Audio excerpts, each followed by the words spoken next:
ओम नमो नारायण। विष्णु मंगलम गुरुदेव मंगलम पुंडरीकाक्ष मंगलाय तनो हरे। गुरु ब्रह्मा गुरु विष्णु गुरुदेवो महेश्वर गुरु साक्षात् परब्रह्म तस्मै श्री गुरुवे नमः। हरे कृष्णा कृष्णा कृष्णा हरे हरे, हरे राम राम राम हरे हरे। श्री नारद पुराण की कथा का आज 15वां दिवस है। इस 15वें दिवस के अंदर में सर्वप्रथम पुराण की कथा का मूल पाठ होगा। मूल पाठ होने के बाद में उस कथा का व्याख्यान होगा प्रासंगिक रूप से, और फिर नारद जी की कथा का वर्णन विस्तार पूर्वक आप लोगों के समक्ष श्रवण करवाया जाएगा। ब्रह्मा जी कहते हैं कि हे मरीचि सुनो, अब मैं तुम्हें 10वें पुराण ब्रह्मवेदता का परिचय देता हूँ, जो वेद मार्ग का साक्षात्कार कराने वाला है। देवर्षि नारद उनके प्रार्थना करने पर भगवान सावर्णि ने संपूर्ण पुराणोक्त विषय का उपदेश किया था। ये पुराण अलौकिक एवं धर्म अर्थ काम और मोक्ष को सारभूत करने वाला है। इसके पाठ और श्रवण से भगवान विष्णु और शिव में प्रीति होती है। उन दोनों में अभेद सिद्ध के लिए इस उत्तम ब्रह्मवेदता पुराण का उपदेश किया गया है। इसके 4 खंड हैं: ब्रह्म खंड, प्रकृति खंड, गणेश खंड, श्री कृष्ण खंड, जिसके अंदर 18,000 श्लोकों को बतलाया गया है। उसमें सूत और महर्षियों के संवाद का पुराण का उपक्रम है। उसमें पहले में सृष्टि का वर्णन, फिर नारद के और मेरे महान विवाद का वर्णन जिसमें दोनों का प्रभाव हुआ था।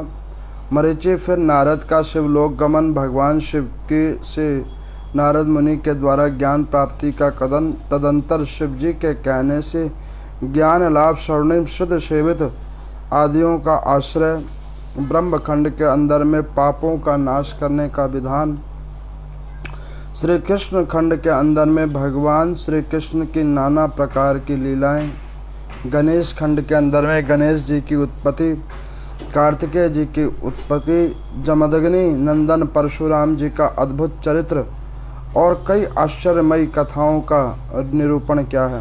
व्यास जी कहते हैं कि इस प्राचीन और अलौकिक ब्रह्मवर्त पुराण का पाठन अथवा श्रवण करने वाला मनुष्य ज्ञान विज्ञान का नाश करने वाला भयंकर संसार सागर से मुक्त हो जाता है। जो इस पुराण को लिखकर माघ की पूर्णिमा को प्रत्यक्ष धेनु के साथ इसका दान करता है, वो अज्ञान बंधन से मुक्त हो जाता है, ब्रह्मलोक को प्राप्त कर लेता है। जो इस विषय सूची को पढ़ता है अथवा इसको पढ़ के श्रवण करवाते हैं, उनके ऊपर भी भगवान श्री कृष्ण की अमोघ कृपा होती है और मनोवांछित फल को वो प्राप्त कर लेते हैं। अब कल की कथा में मैंने आप लोगों को भविष्य पुराण की कथा कल मैंने आप लोगों को सुनाई थी। उस भविष्य पुराण के अंदर में नारद जी के समक्ष पूछे गए सूत जी आदियों के द्वारा, सौनक आदि ऋषियों के द्वारा, कि संसार के अंदर में साधु का सत्संग और ओम नमो नारायण का पाठन करने का, जपन संकीर्तन करने का क्या फल मिलता है, उसको मैंने आप लोगों को प्रसंग के रूप में श्रवण करवाया, जिसको कल बहुत से ज़्यादा लोगों ने उस कथा को आनंद के साथ में श्रवण किया। जब वो कथा को हम लोगों ने YouTube के ऊपर में अपलोड किया, तो मैं जब सुबह उठा तो उसकी जब व्यूज़ की मैंने श्रृंखला देखी तो बहुत गति के साथ वो व्यूज़ में आ गया। बहुत चर्चित हुई वो कथा, बहुत लोगों को अच्छा लगा। वो कथा मेरी अपनी कथा नहीं थी, वो कथा मैंने भी किसी संत महानुभाव जनों के मुख से सुनी थी। हाँ, हमारे समाज के अंदर में एक बड़ी गंभीर समस्या है कि ऐसे अद्भुत संतों की वाणी को सुनने वाले कई लोग नहीं हैं। ऐसे अद्भुत संत जो गुप्त रहते हैं, लेकिन वास्तविक में पूर्ण ज्ञानी और परम तत्वों को जानने वाले ऐसे अद्भुत वो लोग संत हैं। उन अद्भुत संतों की महिमा बड़ी अपरंपार है। अब आज की कथा के अंदर में मरीचि ऋषि ने पूछा कि प्रभु ब्रह्मा जी से कि ब्रह्मवर्तक पुराण की आप महिमा बतलाइए, ये पुराण क्या है, ब्रह्मवर्तक पुराण की महिमा आप बतलाइए। तो वो कहने लगे कि देखो, ब्रह्मवर्तक जो पुराण है, इस ब्रह्मवर्तक पुराण के अंदर में मैंने 4 खंडों में इसको लिखा, जिसमें पहला है ब्रह्मखंड, दूसरा है प्राकृतिक खंड, तीसरा है गणेश खंड और चौथा है श्री कृष्ण खंड। यहाँ पे ब्रह्मा जी कहते हैं कि मरीचि आपको हम बतलाएं,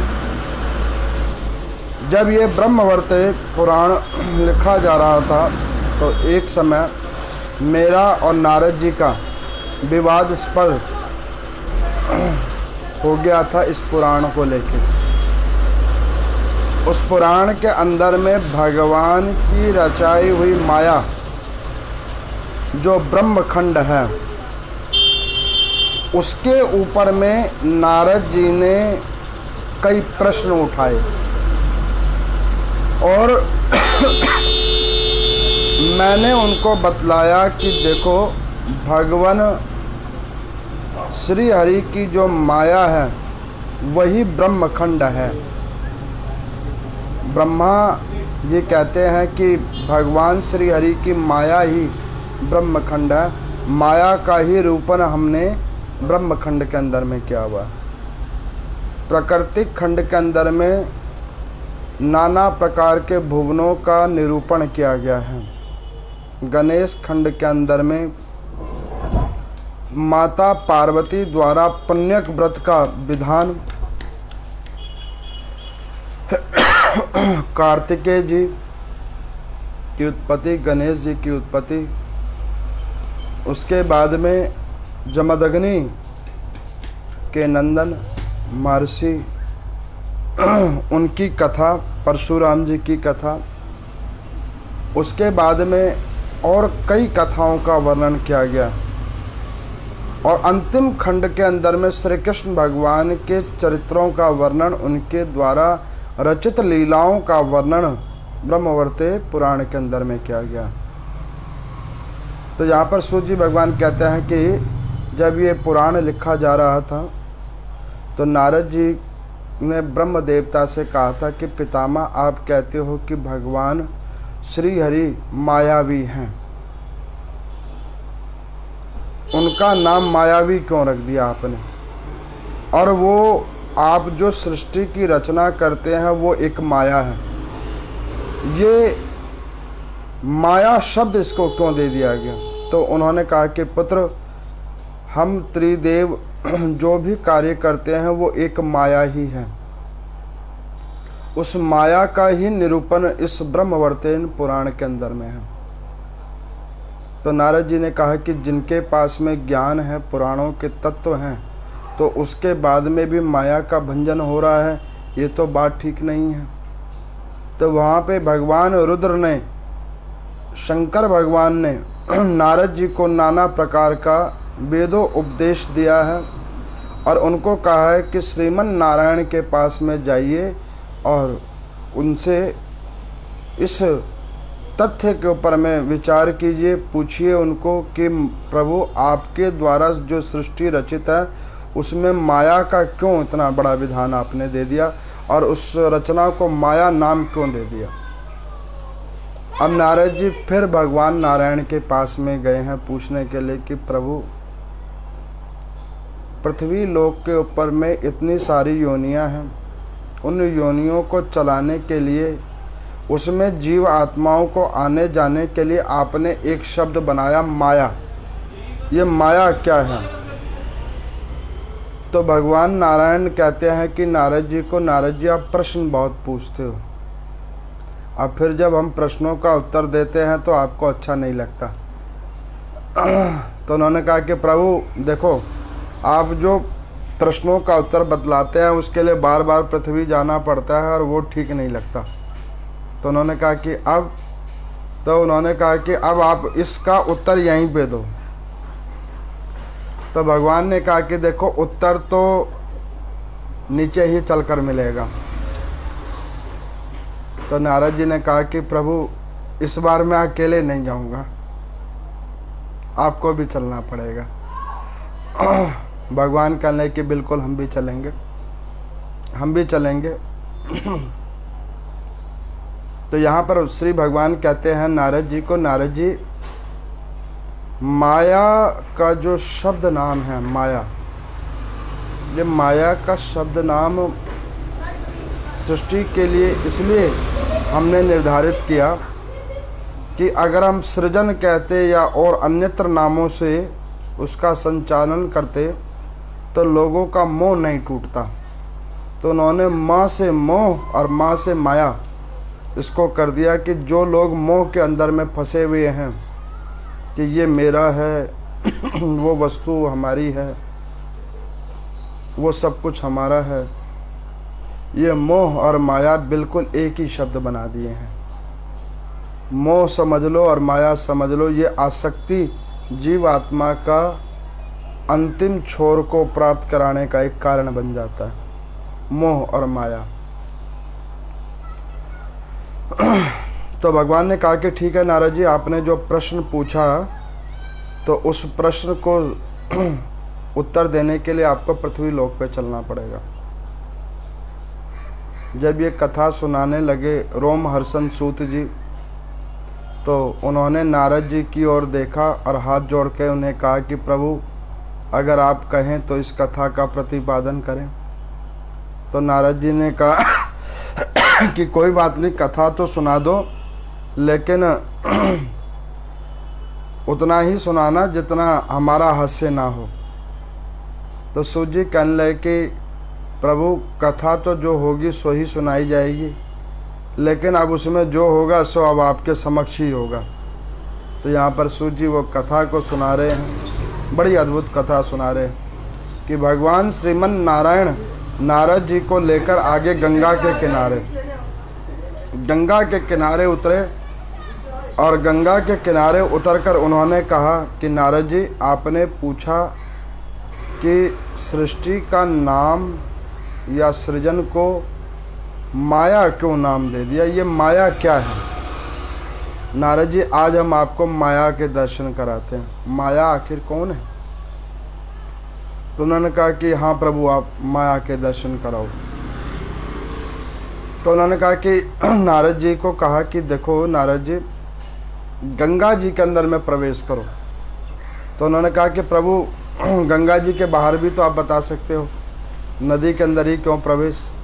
तो उन्होंने कहा कि देखो, जब गंगा के तट पर जाकर और गंगा का अगर स्नान नहीं किया तब तो उसका कोई फल नहीं मिला। अब गंगा के तट पर आए हो तो उसमें स्नान करना अनिवार्य है।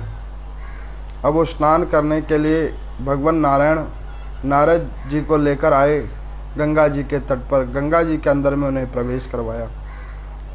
उन्होंने कहा कि नारद जी, आज इस गंगा स्नान से आपको दो बातों का पता लगेगा कि माया क्या है, दूसरा माया को हम क्यों रचते हैं।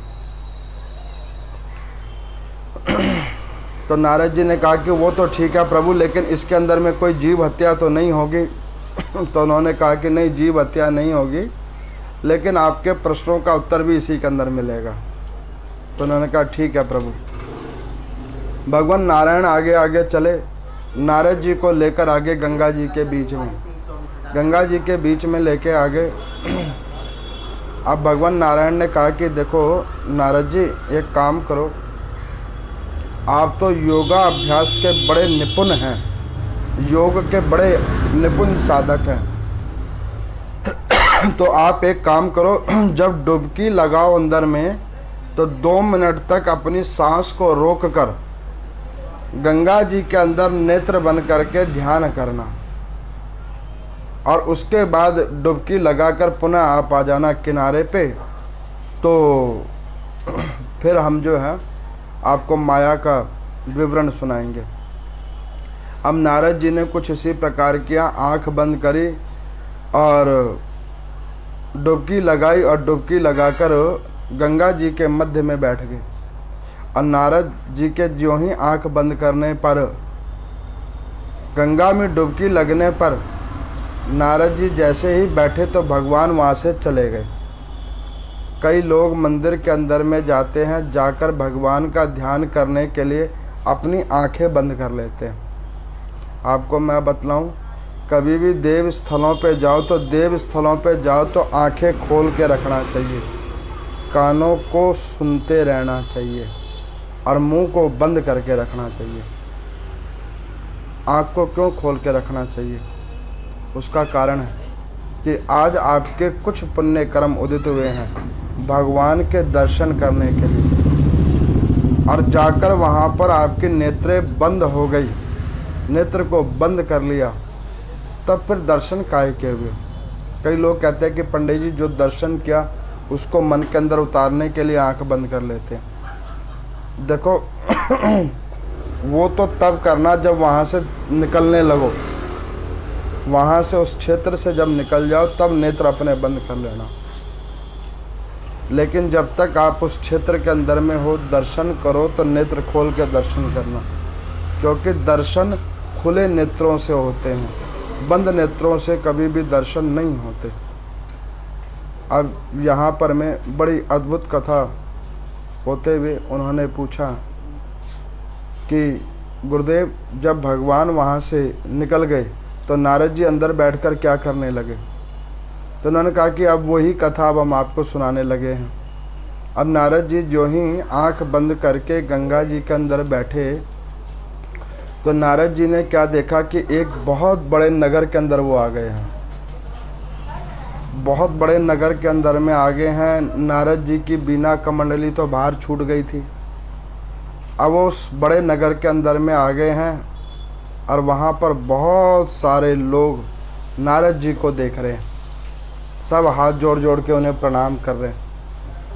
नारद जी को बड़ा अच्छा लग रहा है, जगह जगह उन्हें लोग प्रणाम कर रहे हैं, नमस्कार कर रहे हैं, नारद जी की ओर देख रहे हैं। उतने में थोड़ी ही देर के बाद में एक हाथी एक कलश के अंदर जल लेके आता है और उस कलश को लेके आता है, उस कलश वाले जल को नारद जी के ऊपर में डाल देता है। जो ही नारद जी के ऊपर में कलश का जल डाल दिया जाता है तो नारद जी सोचते हैं कि ये क्या हुआ कि अभी मैंने गंगा स्नान किया ही है और पुनः इस हाथी ने भी वो कलश का जल हमारे ऊपर डाल दिया है। तो जो ही नारद जी के ऊपर वो कलश का जल डलता है, सब लोग जोर से हर्षोल्लास करने लगते हैं और ताली बजाने लग जाते हैं। नारद जी बड़े विस्मित होकर उनकी तरफ देखते हैं और उनको पूछते हैं कि ऐसा क्या हुआ जो आप लोग इतने हर्षोल्लासित हैं और इस प्रकार से तालियां वादन कर रहे हैं। तो उन्होंने कहा कि हमारे ग्राम के अंदर में आज चुनाव था और उस चुनाव का जो विधान था वो ये था कि जिस व्यक्ति को ये पूजित हाथी गज जल से भरा हुआ कलश जिसके ऊपर में डाल देगा वो राजा नियुक्त हो जाएगा। तो उन्होंने कहा कि अब क्या होगा? तो उन्होंने कहा कि ये गज ने आपके ऊपर ही जल का कलश रखा है और जल से आप ही का अभिषेक किया है, तो राजा तो आप ही बनोगे। नारद जी ने कहा कि महाराज हम तो देव ऋषि हैं, नारद हैं, मुनि हैं, और मुनियों का राजसी वैभव से क्या लेना देना, उसका क्या काम। उन्होंने कहा कि महाराज आप चाहे जो मर्जी भी हो, लेकिन हमारे राज्य का यही विधान है कि इस क्षेत्र के अंदर में जिसके ऊपर ये गज जल से भरा हुआ कलश छिड़क देता है वो राजा बन जाता है। नारद जी ने सोचा कि वाह प्रभु की लीला, आज तक बिना कमंडली बनाकर बजाते बजाते घूमते घूमते इतने जीवन हो गया, लेकिन कभी राजसी सुख नहीं मिला।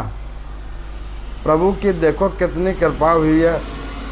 अच्छा हुआ भगवान ये गंगा के किनारे हमें ले आए, इसी बहाने राजसी सुख भोगने का एक अवसर मिल गया। नारद जी ने कहा कि ठीक है भैया, जब तुम्हारा यही तरीका है राजा बनाने का तो बना दो अब हमें राजा।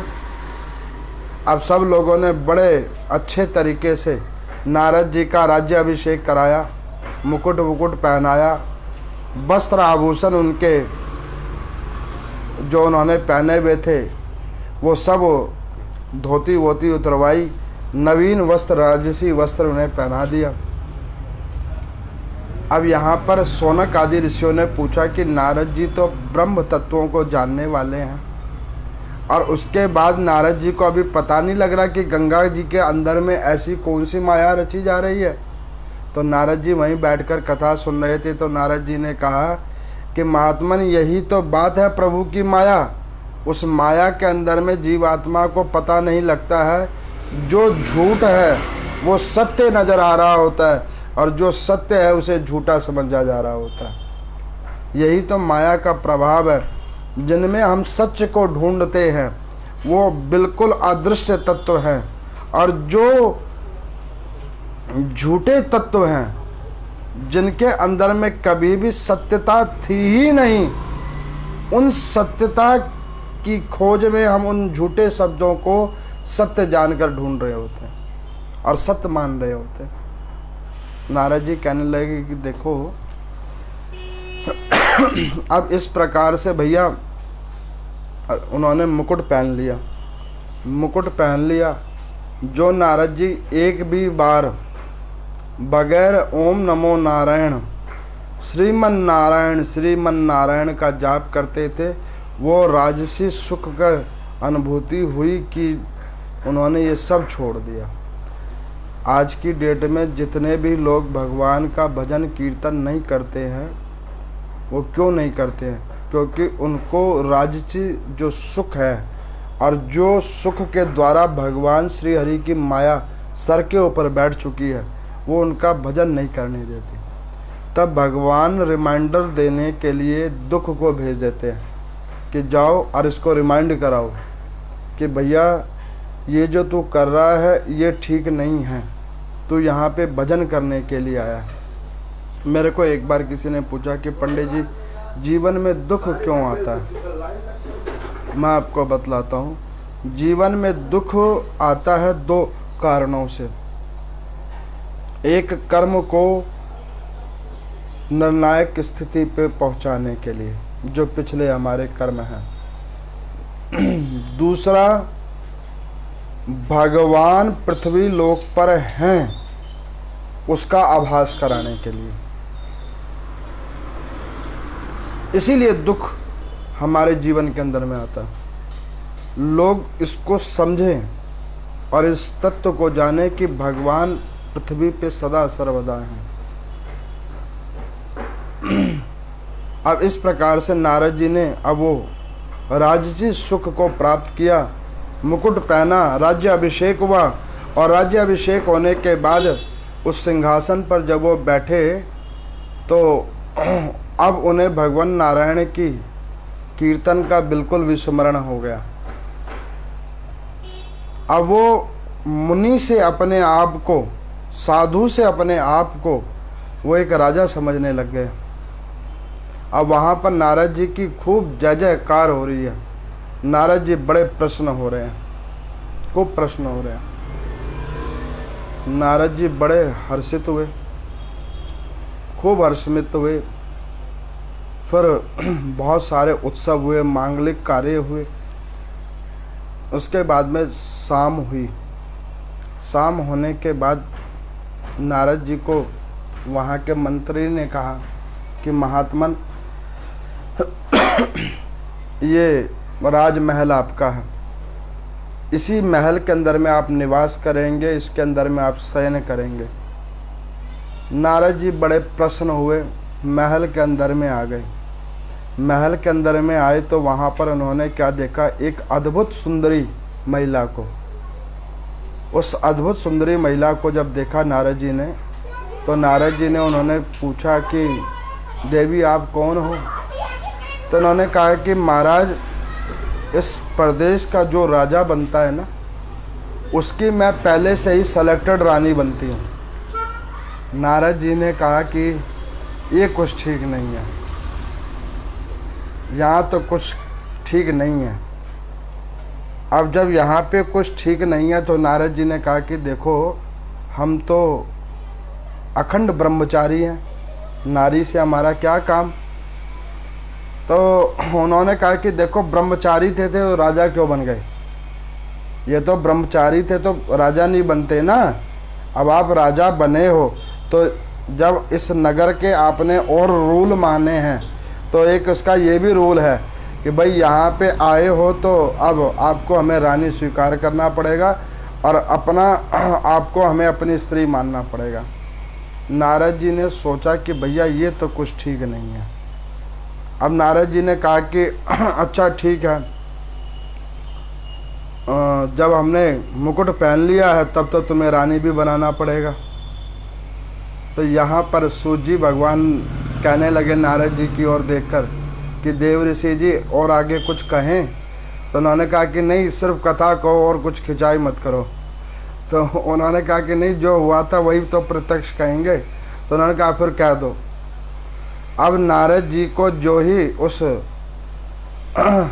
रानी ने आकर प्रणाम किया, पांव छुए, स्पर्श का दोष लगा, स्पर्श का दोष लगा। नारद जी सब भूल गए कि हम कोई मुनि थे, भगवान नारायण के मन थे, सब भूल गया उनको और भूला। और उन्होंने कहा कि वाकई मैं राजा और तू रानी। अब यहाँ पर नारद जी मौन हो गए हैं इस बात को सुनकर।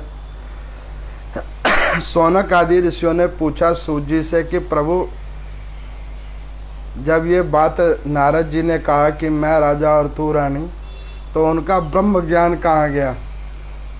तो सूत जी भगवान कह रहे कि भैया यही तो माया है।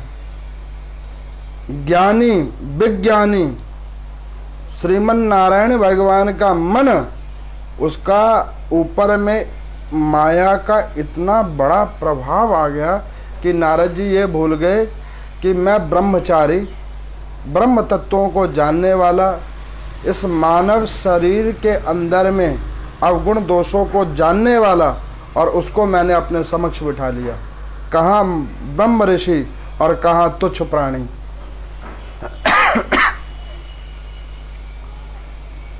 अब नारद जी ने रानी को लिया। अब रानी ने कहा कि महाराज, तो कहने लगे हाँ जी, अब आप एक काम करो। तो क्या? तो उन्होंने कहा कि देखो, अब आप रानी आपने हमें बना लिया, तो रानी बनाने के लिए, स्त्री बनाने के लिए तो शादी करनी पड़ती है। तो नारद जी कहने लगे कि हाँ, यही तो हम कह रहे थे कि भाई शादी हुए बगैर तुम हमारी रानी कैसे बन गई। तो उन्होंने कहा कि कोई बात नहीं, अब आप अभी शादी कर लो। नारद जी ने मन बनाया कि शादी करें कि नहीं करें। अब जैसे फिर नारद जी दूसरी ओर घूमने लगे, पीछे की कुछ बात को याद करते, उससे पहले रानी ने फिर नारद जी का हाथ पकड़ लिया, स्पर्श दोष लग गया। अब यहाँ पर किसी ने पूछा सूत जी से कि स्पर्श दोष क्या होता है? आपको मैं बतलाता हूँ। कल मैंने आपको कथा सुनाया था ना कि साधु का सत्संग, संत का सत्संग, ब्राह्मणों का सत्संग, उससे व्यक्ति बैकुंठ का वासी होता है, सदगति को प्राप्त करता है। एक वो भी स्पर्श है जिसके स्पर्श करने से व्यक्ति के अंदर में सात्विक गणों का विचार प्रवाह होता है, और एक ये भी स्पर्श है जिसके स्पर्श होने के बाद में रजोगुण का जीवात्मा के अंदर में प्रविष्टि होती है, काम वासना बढ़ती है, बुद्धि मलिन हो जाती है, सोचने की शक्ति खत्म हो जाती है। तो यहाँ पर सूत जी से कहने लगे कि महाराज, जो इन सब से परे हैं, भगवान नारायण के, ये श्रीमन नारायण भगवान के ये नारद जी, उनके ऊपर भी इसका प्रभाव पड़ गया। तो उन्होंने कहा कि देखो, इन्होंने प्रश्न ही ऐसा पूछा है। तो नारद जी ने मन में सोचा कि अब हम प्रश्न नहीं पूछेंगे। अब सोच लिया कि जब जब भगवान से प्रश्न पूछते हैं कोई ना कोई समस्या खड़ी हो जाती है। अब अच्छा है कि सूत जी से ही लोग प्रश्न पूछें, वही उत्तर देते रहें, बाकी अब हम नहीं पूछेंगे भगवान जी से प्रश्न। लेकिन वहाँ पर इस बात को सुनकर सनत कुमार आदि कहते कि यही तो साधु का एक रूप है कि दूसरों का दुख वो देख नहीं सकते, यही उनके अंदर में परमार्थ है। जो साधु होता है ना, साधु वो होता है कि जो दूसरों के दुख से द्रवित होकर उस दुख को अपना समझ ले, वही संत हैं। और उसी संत के अंदर में भगवान विद्यमान होते हैं। इसीलिए साधु संत से अलग जीवात्मा होती है। जीवात्मा निजी स्वार्थों को सोचती है और साधु और संत केवल परमार्थ को सोचते हैं, इसीलिए वो भगवान की तरह होते हैं। अब नारद जी को जब कहा तो नारद जी ने कहा कि शादी, तो उन्होंने कहा हाँ शादी करनी पड़ेगी। तो उन्होंने कहा कि अच्छा ठीक है। तो उन्होंने कहा कि महाराज शादी करो रात में। तो उन्होंने कहा कि नहीं नहीं, शादी करनी थी तो दिन ही में करना था, रात में क्यों? तो उन्होंने कहा कि देखो, पाप कर्म सारे रात में होते हैं, शुभ कर्म होते हैं दिन में। तो उन्होंने कहा कि यहाँ पाप और पुण्य का क्या है विधान? तो उन्होंने कहा कि ये सुबह पता लग जाएगा, अब शादी करो। जो चारों वेदों के ज्ञाता नारद जी, अष्टादश पुराणों को जानने वाले नारद जी, स्वयं नारायण भगवान के प्ररूप, वो नारद जी यज्ञ मंडप के अंदर में बैठ गए मुकुटमाला पहनकर। और एक पंडित जी आए और उन्होंने रात्रि भर उनकी शादी करवाई। खूब जोर की नारद जी की शादी हुई। ऐसी शादी हुई कि जो ही नारद जी मांग के अंदर सिंदूर भरने लगे, तभी वो रानी मर गई। अब नारद जी ने जब रानी मर गई तो जाके उनका मोह टूटा कि ये देखो भगवान का फिर सिस्टम घूम रहा है। ये मरने मराने का जो हिसाब है ना, ये अभी तक क्लियर नहीं हो रहा। वो एग्जाम्पल देने के लिए किसी ना किसी को मुक्ति कर देते हैं। अब वो रानी मर गई। रानी मर गई, पूरे नगर के अंदर में ढिंढोरा पिट गया कि भाई फलाने राजा की शादी हो ही रही थी कि बीच में रानी मर गई। अब सब लोग फिर एकत्रित हुए। अब एकत्रित हुए नारद जी ने बोला कि देखो, पंडित जी साक्षी हैं और पंडित जी के सामने में देखो वो रानी खुद मर गई, हमने कुछ नहीं किया। तो पंडित जी ने कहा कि महाराज, हम तो पूजा करवाने के साक्षी हैं, हमने ना देखा ना सुना, अब कैसे मर गई रानी उसका हमें पता नहीं।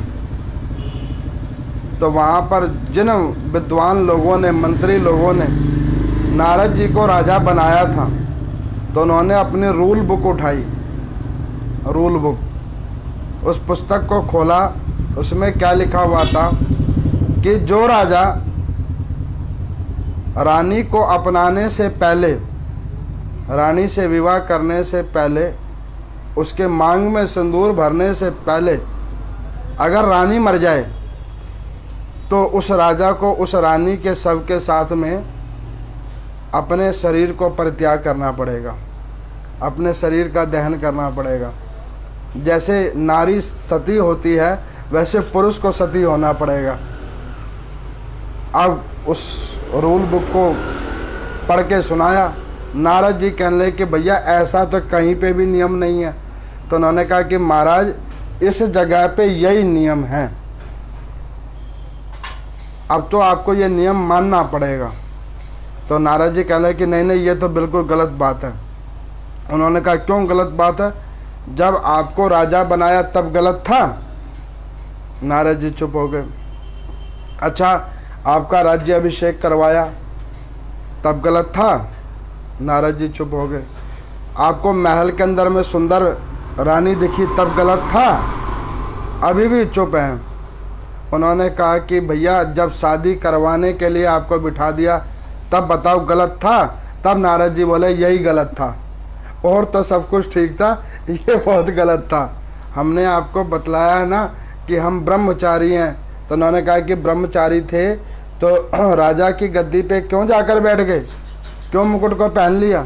उन्होंने कहा कि तुमने हमें फंसा दिया, वो हाथी का जल हमारे सर पे गिरवा दिया, और वो उस रानी को लगता है कोई पहले से बीमारी होगी, उसका मरना निर्धारित होगा, उसके चक्कर में तुमने हमें भी मरवा दिया। अब तो कुछ नहीं, अब हम जा रहे हैं, हम यहाँ के वासी भी नहीं हैं, हम यहाँ से जा रहे हैं। अब जब ये इस प्रकार से विचलित होकर नारद जी कहने लगे तो यहाँ पर सनत कुमार आदियों ने सूर्य जी भगवान से पूछा कि प्रभु ये क्या हुआ? उन्होंने कहा कि देखो यही है संसार का नियम।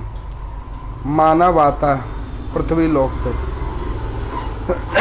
एक घर के अंदर में वो पैदा होता है, अच्छे बुरे को भोगता है, उस अच्छे बुरे कर्मों को भोगते हुए वो कुछ समय निकालता है, नए नए लोग उसके जीवन के अंदर में आते हैं। जीवन जवानी में उसका जीवन का एक लंबा समय निकल जाता है, और जब वो प्रौढ़ अवस्था वाली रात्रि आती है, उस रात्रि के अंदर में व्यक्ति को भय लगता है कि भाई ये हमारे साथ क्या हो रहा है।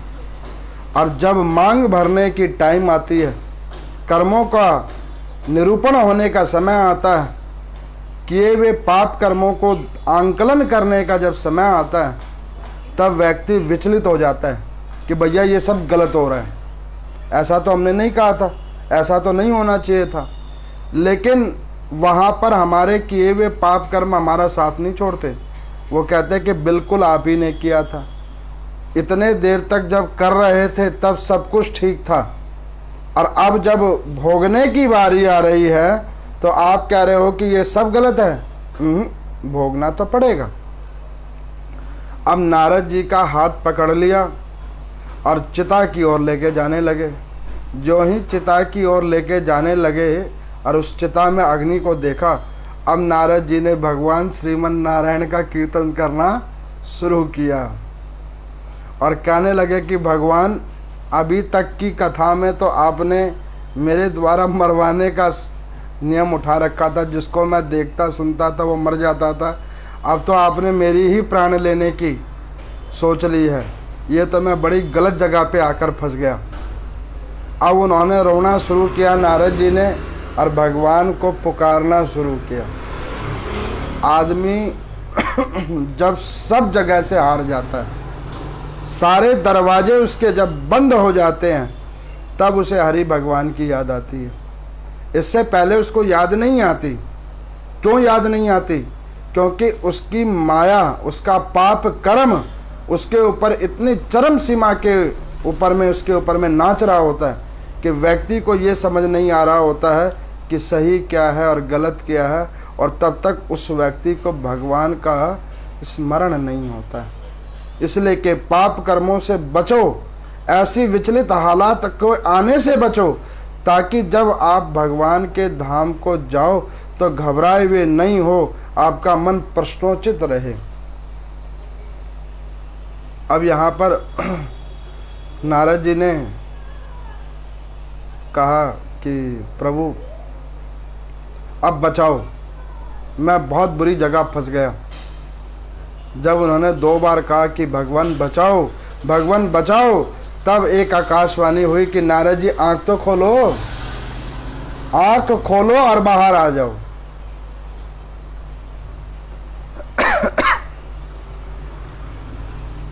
अब यहाँ पर शौनकादिक ऋषियों ने पूछा कि ये आवाज़ किसकी आई, और उन्होंने आंख खोलने के लिए क्यों कहा और आंख खोलकर बाहर आने के लिए क्यों कहा। तो नारद जी बोले कि सूजी अब हम बताएंगे क्यों कहा। तो नारद जी कहने लगे कि देखो, जब तक जीव आत्मा के नेत्र नहीं खुलते, ये दो नेत्र नहीं, शरीर के अंदर आत्मा के जो दो नेत्र हैं, मन के जो दो नेत्र हैं, वो जब तक नहीं खुलते व्यक्ति के कि सही क्या है और गलत क्या है, तब तक वो ऐसे ही भयभीत होकर मर रहा होता है। और उस मरने से, ऐसे पाप कर्मों को भोगने से अगर बचने का कोई अगर उपाय है तो मन की आंखों को खोलो, किसी संत की कृपा आशीर्वाद को प्राप्त करो और गुरुजनों के कृपा आशीर्वाद से, उनकी दी हुई दीक्षा से अपने आप को मुक्त करो और उस जगह से उठकर बाहर आ जाओ। उस जगह से उठकर बाहर आ जाओ तो ये अपने आप दुख कम हो जाएगा। अब यहाँ पर कोई पूछेगा कि पंडित जी किस जगह से बाहर आ जाए, तो मेरा कहने का अभिप्राय ये है कि व्यक्ति अपने मन, जिसको एक जगह पर उसने बांध रखा है, ये मेरा है, ये मेरा घर है, ये मेरी पत्नी है, ये मेरा पुत्र है, ये मेरी बेटी है, ये मेरा बंगला है, ये मेरा व्यवसाय है, ये मेरा, जिसने इस इंसान को बांध रखा है, मैं और मेरे ने, उस मैं और मेरे को छोड़ो और उस जगह से निकलो। उसी वक्त आपको भगवान की सद्गति और सद्प्राप्ति हो जाएगी। एक संत तो बड़े अद्भुत होकर कहते थे कि इस खाली पिंजड़े की ओर सोचना छोड़ दो, उस सोने के पिंजड़े को सोचना छोड़ दो। अगर सोचना है तो उस पिंजरे के अंदर बैठे हुए तोते का सोचो, जो तोता इस आस में बैठा हुआ है कि जिस दिन इस पिंजरे का दरवाज़ा खुलेगा तो ये पिंजरा तो ऐसे खाली का खाली पड़ा रह जाएगा और वो तोता उड़ के वहाँ से चला जाएगा। तो उस पिंजरे का ख्याल मत करो, ख्याल करना है तो उस तोते का ख्याल करो जो एक आस में लगा कर बैठा हुआ है कि इसका दरवाज़ा खुले और इस पिंजरे से मैं मुक्त हो जाऊं। तो ये आत्मा रूपी तोता इंतज़ार में बैठा हुआ है कि कब हमारे कर्मों का बंधन, जिसके अंदर में ये शरीर है, इस शरीर ने उस कर्म बंधन से मैं बांध रखा है, ये कब निर्विक्त हो और उससे निर्विक्त होकर कब मैं इस शरीर को छोड़ूं और इस शरीर को त्याग कर पूर्ण ब्रह्म के अंदर में जाकर मिल जाऊं। तो इस पिंजरे का ख्याल करना छोड़ो, ख्याल करना छोड़ो, संकीर्तन करो, ओम नमो नारायण, ऐसे हरि भगवान का संकीर्तन करो, भजन करो, मनन करो, चिंतन करो और इस शरीर का ध्यान करना छोड़ो, परम ब्रह्म का ध्यान करना शुरू करो। तब जाके आपको सद्गति की प्राप्ति होगी। तो यहाँ पर सूजी भगवान कहते हैं कि देखो, इस प्रकार से ये नारद जी की ब्रह्मवर्ते पुराण के ऊपर में जब चर्चा हुई थी तो ब्रह्मा जी के साथ में जब विवाद हुआ था माया के ऊपर में, तो उस माया की एक कथा है। उस कथा के अंदर में भगवान नारायण ने स्पष्ट दिखा दिया। तो सूत जी ने नारद जी से पूछा कि एक बात है नारद जी, भगवान बड़े प्रैक्टिकल हैं, जो बोलते हैं उसको लाइव दिखाई देते हैं। तो नारद जी ने कहा कि देखो, भगवान तो जितने प्रैक्टिकल हैं उतने तो हैं ही हैं, उससे ज़्यादा प्रैक्टिकल तो आप हो जो डायरेक्ट लाइव कथा सुना देते हो। और उससे भी ज़्यादा प्रैक्टिकल हमारी वो सारी श्रद्धालुएँ हैं जो इस कथा को सुन लेते हैं, मन प्रसन्न कर लेते हैं, लेकिन उस प्रैक्टिकली चीज़ को अपने अंदर उतारते हैं कि नहीं उतारते ये हमें पता नहीं लगता। तो मैं उन सभी श्रोतागणों को कहता हूँ कि जो इन कथाओं को सुनकर आनंद ले रहे हो, पूर्ण आनंद लो, परम आनंद को लो, लेकिन इस कथा के सार को अपने अंदर में उतारो जरूर, और इस सारों को उतारो और उन तत्वों को अपने अंदर में डालो, ताकि ये सार तत्व प्रसंग के रूप में जो आप लोगों को मैं सुना रहा हूँ, नाना प्रकार के पुराणों के अंदर से निकाल कर उस सार को सुनने के बाद में वो आपको परम गति को प्राप्त करा दे। जैसे कि कोई जूस वाले की दुकान पे जाता है ना, तो कहता है कि आप ये वेजिटेबल डालो, ये फ्रूट डालो, उसका जूस निकालो। अच्छे से अच्छे आप फ्रूटों का, वेजिटेबलों का एक हेल्दी जूस बनाते हो, हेल्दी ड्रिंक बनाते हो। क्यों? कि वो पीने के बाद आपके शरीर के अंदर में ऊर्जा उत्पन्न हो, शक्ति का सशक्तिकरण हो, ना कि उसको पीने के बाद उल्टी कर दो, जो और अंदर में हो उसको भी बाहर निकाल दो। तो ये जो कथाएं हैं वो आपके आत्मशक्ति की सशक्तिकरण के लिए ये कथाएं हैं हमारी पुराणों की। तो अपने आत्मा की सशक्तिकरण करो इन कथाओं को श्रवण करके, इन कथाओं को मंथन करके, और ओम नमो नारायण का जाप करो। जिस सशक्तिकरण से उसका जाप आप करोगे उससे आपको परम पद की प्राप्ति होगी। ओम नमो नारायण।